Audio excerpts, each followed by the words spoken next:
Bulletin की शुरुआत करेंगे इस वक्त की बड़ी खबर के साथ। पटना से बड़ी खबर है, अलर्ट पर बिहार पुलिस को रखा गया है। आपको बता दें, सीएए की अधिसूचना के बाद बिहार पुलिस को अलर्ट कर दिया गया है। पीएचक्यू ने सभी जिलों को अलर्ट जारी किया है। सीमांचल के जिलों पर पुलिस की विशेष नजर है। पटना के कई इलाकों में भी पुलिस फ्लैग मार्च कर रही है। सुल्तानगंज, आलमगंज, बहादुरपुर में भी फ्लैग मार्च किया जा रहा है। फुलवारी शरीफ क्षेत्र में भी पुलिस का फ्लैग मार्च, और ये अलर्ट पर पटना पुलिस अभी रखी गई है क्योंकि सीएए के नोटिफिकेशन जारी होने के बाद से पहले से ही अलर्ट जारी कर दिया गया था। तो आपको बता दें, सीएए की अधिसूचना के बाद बिहार पुलिस अलर्ट पर है। खासतौर पर सीमांचल के जिलों पर पुलिस की विशेष नजर बनी हुई है।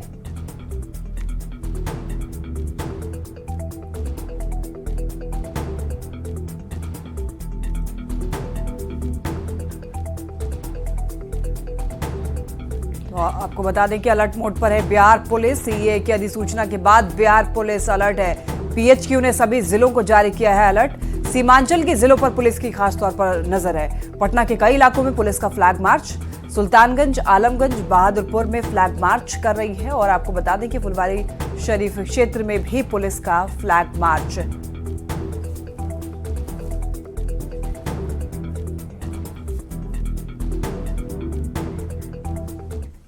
तो लोकसभा चुनाव से पहले केंद्र सरकार ने एक बड़ा कदम उठाया है। पूरे देश भर में नागरिकता संशोधन कानून यानी सीएए लागू कर दिया गया है। इससे 3 देशों के गैर मुस्लिम शरणार्थियों को नागरिकता मिलेगी। यानी पीएम मोदी ने लोकसभा चुनाव के पहले एक और गारंटी पूरी की है।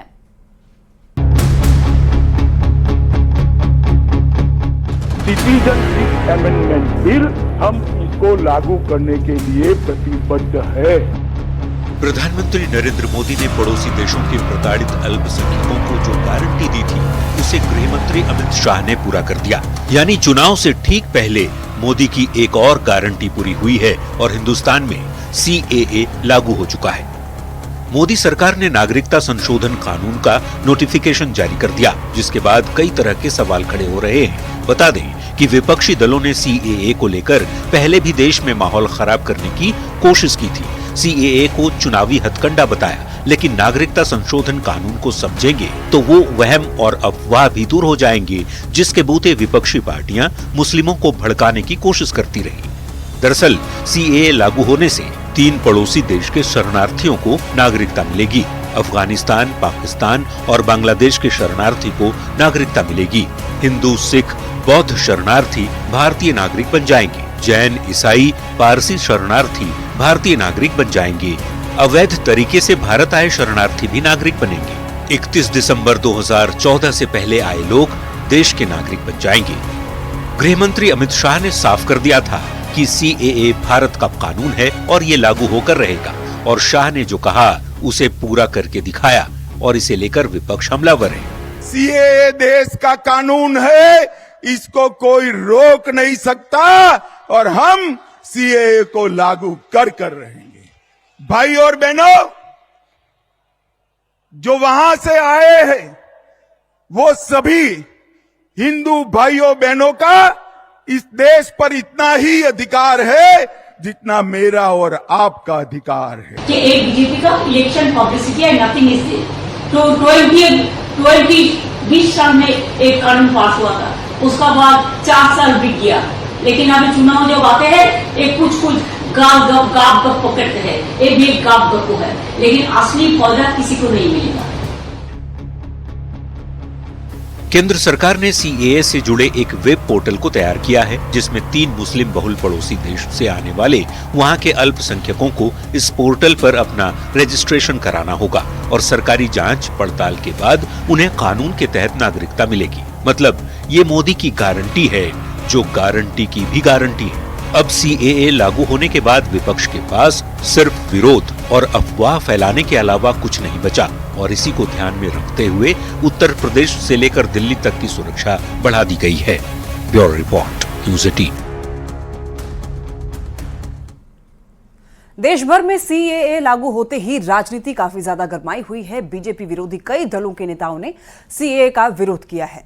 तो सत्ताधारी दलों के नेता केंद्र के इस फैसले का स्वागत कर रहे हैं और इसे नागरिकता देने वाला कानून बता रहे हैं। हालांकि विरोधी कांग्रेस के नेता कौकब कादरी ने भी सीएए कानून का स्वागत किया है और लोगों से अपील की है कि इसको लेकर जो भ्रम फैलाया जा रहा है उसमें आम लोगों को नहीं पड़ना है, क्योंकि इस कानून से देश में किसी भी नागरिक की नागरिकता को कोई खतरा नहीं है।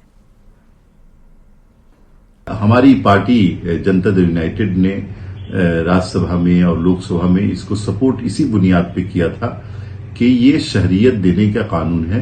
जो लोग गलतफहमी पैदा करते हैं कि इसके जरिया किसी खास तबके की शहरियत खतरे में पड़ जाएगी और उनका सिटीजनशिप खतरे में पड़ जाएगा, बिल्कुल इसकी कोई हकीकत नहीं है। सीएए लागू आज देश भर में हुआ है। इससे मैं समझता हूं कि अल्पसंख्यक समाज को किसी भी तरह से भयभीत होने की कोई आवश्यकता नहीं है।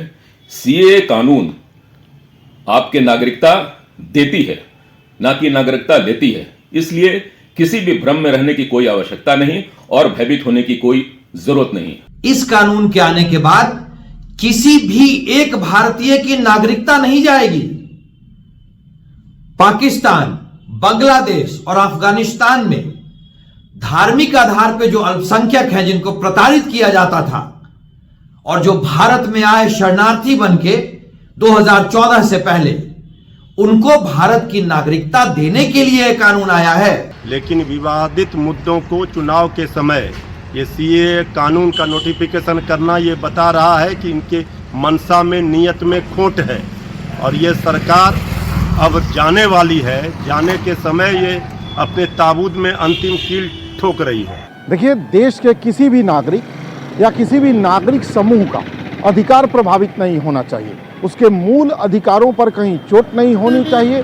उसकी आस्था, उसकी धार्मिकता, उसकी मान्यता पर कहीं शिकंजा नहीं होना चाहिए। तो हम किसी चीज़ का विरोध नहीं करेंगे, लेकिन नागरिक अधिकारों का हनन होता हमें कहीं दिखेगा तो हम निश्चित तौर पर विरोध करेंगे, चाहे वो कोई कानून आप लागू कर दीजिए। सीएए इस देश का कानून है। 2019 के हमारे चुनावी एजेंडे में था कि हम सीएए लागू करेंगे।